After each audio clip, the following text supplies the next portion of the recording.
Hello students, welcome to my channel Indica classes. ये video class 10 English exam के लिए बहुत ज़्यादा इंपॉर्टेंट है। इस वीडियो को लास्ट तक ज़रूर देखना। 27 फरवरी को आपका इंग्लिश का पेपर है। ये वीडियो उसी एग्ज़ाम के लिए है।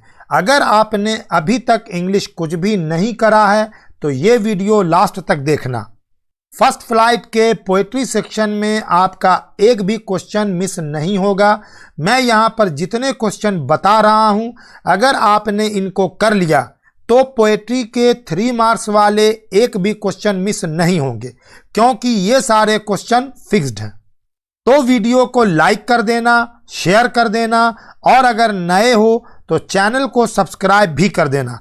तो चलिए स्टार्ट करते हैं। पोएम का पहला चैप्टर है डस्ट ऑफ स्नो। इससे मैं आपको ओनली 5 क्वेश्चंस बताऊंगा। तो पहला क्वेश्चन है, what is dust of snow? What does poet say has changed his mood? How has the poet's mood changed? यानी डस्ट ऑफ स्नो क्या है, पोएट क्या कहता है कि किस कारण से उसका मूड चेंज हुआ, पोएट का मूड कैसे चेंज हुआ। दूसरा क्वेश्चन है, Why does the poet use the image of a hemlock tree? Poet hemlock tree की इमेज क्यों यूज करता है। तीसरा क्वेश्चन है, How did the crow change the mood of the poet? आपसे पूछा जा रहा है कि किस प्रकार एक कौवे ने पोएट का मूड चेंज किया। चौथा सवाल है, What does the poet want to convey through the poem Dust of Snow? Poet dust of snow poem के माध्यम से क्या संदेश देना चाहता है। और इस चैप्टर का 5वां इंपॉर्टेंट क्वेश्चन है, how does the poet change the association of the crow and hemlock in the poem dust of snow?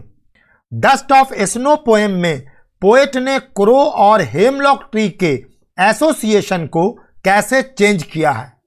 इस वीडियो से पहले मैं फर्स्ट फ्लाइट के प्रोज सेक्शन के 3 मार्क्स वाले सारे इंपॉर्टेंट क्वेश्चन की वीडियो भी अपलोड कर चुका हूं। उस वीडियो की लिंक डिस्क्रिप्शन में मैंने दे दी है। उस वीडियो को बिल्कुल भी मिस मत करो, उसे फटाफट देख लो, वरना बाद में पक्का पछताओगे, ये मेरी गारंटी है। तो बच्चों, पोएट्री का नेक्स्ट चैप्टर है फायर एंड आइस। इससे मैं आपको ओनली 4 क्वेश्चंस बताऊंगा। पहला प्रश्न है, explain why the poet personally holds the conviction that the world will primarily and in fire.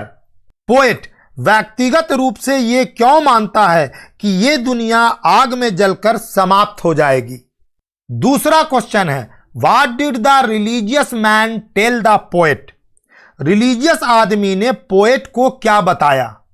तीसरा प्रश्न है, nothing is immortal in this universe, fire and ice are very powerful things, they will destroy it but hatred is more powerful, explain. यहां पर आपसे कहा जा रहा है कि इस यूनिवर्स में कुछ भी अमर नहीं है। फायर एंड आइस बहुत पावरफुल चीजें हैं जो इसे नष्ट कर देंगी, लेकिन नफरत ज्यादा पावरफुल है। आप इसे एक्सप्लेन कीजिए। इस चैप्टर का चौथा इंपॉर्टेंट क्वेश्चन है, what would be the cause of destruction? Destruction यानी विनाश का कारण क्या होगा। बच्चों, मैं मैथ, साइंस और सोशल स्टडीज के भी सारे चैप्टर्स के मोस्ट इंपॉर्टेंट क्वेश्चंस की वीडियो भी अपलोड कर चुका हूं। आप उन सबको देख लीजिए, बिल्कुल भी मिस मत कीजिए, क्योंकि जो भी सवाल मैं बताता हूं वो एग्जाम में आते ही हैं। वीडियो प्लेलिस्ट की लिंक भी नीचे डिस्क्रिप्शन में ही है, आपको ज्यादा ढूंढना नहीं पड़ेगा, सारी वीडियो देख लीजिए। नेक्स्ट चैप्टर है ए टाइगर इन द जू, जिससे मैं आपको ओनली 5 क्वेश्चंस बताऊंगा। बस इन 5 को ही आपको करना है। फर्स्ट क्वेश्चन है, how does the tiger feel in the जू? जू में टाइगर कैसा फील करता है। सेकंड क्वेश्चन है, What should the tiger be doing outside houses?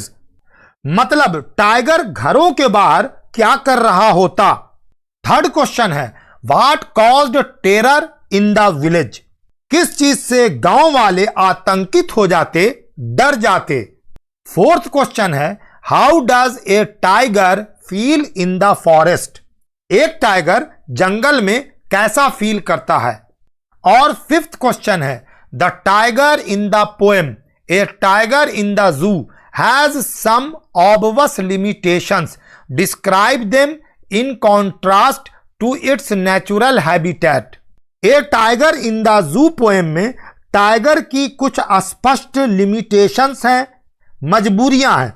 उन लिमिटेशंस को टाइगर के प्राकृतिक आवास से यानी जंगल से तुलना करके, कंपेयर करके डिस्क्राइब कीजिए। नेक्स्ट पोएम है how to tell wild animals. इससे मैं आपको बस एक ही सवाल बता रहा हूं, how does the poet suggest that you identify the lion and the tiger? When can you do so according to him? Poet कैसे सजेस्ट करता है कि आप लायन और टाइगर को पहचान सकते हैं? पोएट के अनुसार आप ऐसा कब कर सकते हैं? अगली पोएम है द बॉल पोएम। इसमें भी मैं आपको 4 ही क्वेश्चंस बताऊंगा।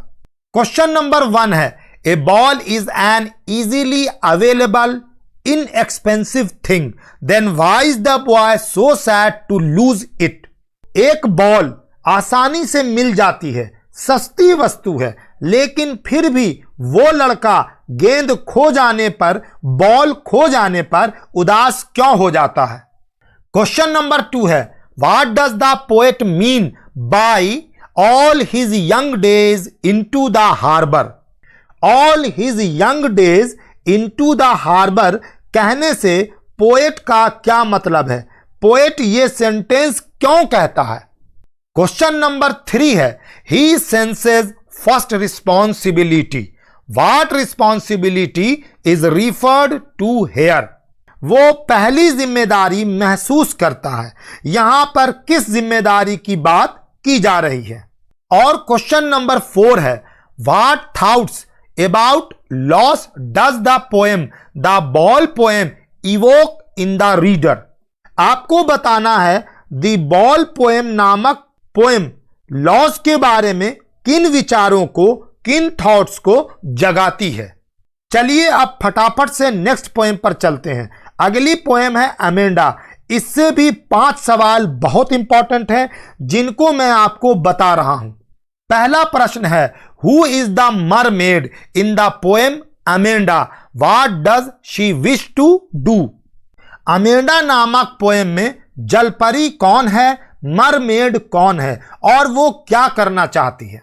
दूसरा प्रश्न है, how was Amanda behaving when the poem starts, what did the speaker ask her not to do? जब पोएम स्टार्ट होती है उस समय अमेंडा क्या कर रही थी? स्पीकर उसे क्या करने से मना करता है? तीसरा प्रश्न है, do you know the story of Rapunzel, why does she want to be Rapunzel? क्या आप रैपुंजेल की स्टोरी जानते हैं? अमेंडा रैपुंजेल क्यों बनना चाहती है? चौथा प्रश्न है, why does Amanda wish to be an orphan? Amanda अनाथ क्यों होना चाहती है?